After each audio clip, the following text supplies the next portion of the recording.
ఇంద్రియములను నిగ్రహించినటువంటి వాడు. ఇంద్రియాలను నిగ్రహించడం అన్న మాట మీరు రామాయణంలో చాలా జాగ్రత్తగా గమనించి తెలుసుకోవలసి. ఇంద్రియాలని నిగ్రహించడం అంటే ఏమిటో తెలుసా అండి? మనసు దేన్ని చూస్తే, దేన్ని వింటే కదిలిపోతుందో, ప్రశాంతంగా ఉన్నది అలజడిని పొందుతుందో దాన్ని చూడకుండా, దాన్ని వినకుండా బలవంతంగా నిగ్రహించడం ఎటువంటిదో తెలుసా అండి? ఒక త్రాచుపాము అలా వెళ్ళిపోతుంది. గభాల్ని ఇలా చూశాడు, అయ్య బాబాయ్ త్రాచుపాము పెద్ద గెంతు గెంతాడు. అది అకస్మాత్తుగా ఏమైందంటే ఆ గెంతడంలో త్రాచుపాము యొక్క పడగ మీద 2 కాళ్ళు వేసి తొక్కాడు. ఇప్పుడు త్రాచుపాము తల పైకి ఎత్తలేకపోతాడు. ఇప్పుడు తను త్రాచుపాము నా కాళ్ళ కింద ఉంది, నన్ను ఏం చేస్తుంది అని ఉండగలడని మీరు అనుకుంటున్నారా? అతను గడగడగడగడగడ వణికిపోతూ చెమట్లు పట్టేస్తున్నాయి. ఎందుకంటే నేను త్రాచుపాము మీద ఉన్నాను, అది తోక కదుపుతోంది, తోకతో కాళ్ళు చుడుతోంది. ఈ కంగారులో ఏం చేస్తాడంటే త్రాచుపాము మీద తాను నిలబడి ఉండగా ఇక త్రాచుపాము తను ఏం చెయ్యలేదన్న స్థితిలో ఉన్నా ఎప్పుడో ఒకప్పుడు త్రాచుపాము మీద కాళ్ళు తీసేస్తాడు. కంగారు పడిపోయి తీసేస్తాడు.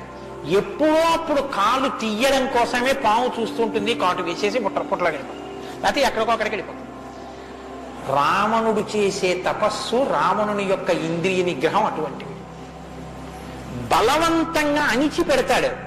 అవకాశం రాగానే అది ఒక్కసారి జడలు విప్పి ప్రళయతాండవం చేసి రావణుణ్ణి పడగొడుతుంది. మండోదరి చెప్పింది ఈ మాట, నా సొంతం కాదు. రాముడు అలా కాదు, విచారణ చేసి ఉంటాడు.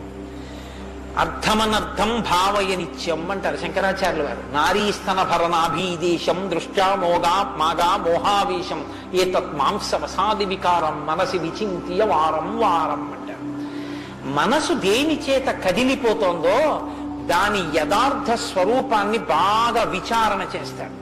విచారణ చేసి ఈ పాటి దానికా నా ఒంట్లో ఉన్నటువంటి శక్తి అంతటినీ ఖర్చు చేసేస్తున్నాను అని మనసుని మరల్చే ప్రయత్నం చేసి ఆ వస్తువు తన కళ్ళ ముందు కనపడినా ఇంకా ఆయన మనసు చెక్కు చెదరదు, ఆ స్థితిని పొందుతాడు.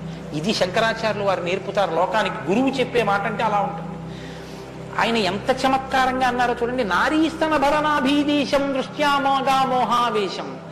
ఎందుకంత వెర్రెక్కిపోతున్నావు? యవ్వనం ఒంట్లో ఉండి ఓపికన్న కాలంలో నీ శరీరం కన్నా స్త్రీ శరీరంలో 2 వికారాలు ఉన్నాయి. శరీరపు ఊర్ధ్వభాగంలో 2 చోట్ల మాంసపు ముద్దలు పైకి పుటమరించాయి.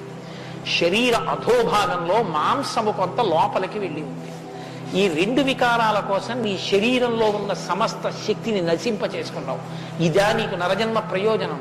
మనసి విచింతియ వారం వారం, దీన్ని బాగా ఆలోచించు అన్నది. ఇది పట్టుకుందనుకోండి, కంటిని మనసుని కంటితో చూడడం వల్ల కదపగలిగిన మనసుకి ఇప్పుడు ఆ వస్తువు కనపడినా ఇక మనసు కదలదు. ఇది ఇంద్రియ నిగ్రహం అంటారు. ఇంద్రియాలని జయించడం అంటే ఇది రాముడు. అందుకే ధృతిమాన్ వసి, అపారమైన శక్తితో ఉంటాడు, సంకల్ప శక్తితో ఉంటాడు, ఇంద్రియములను జయించిన వాడయ్యి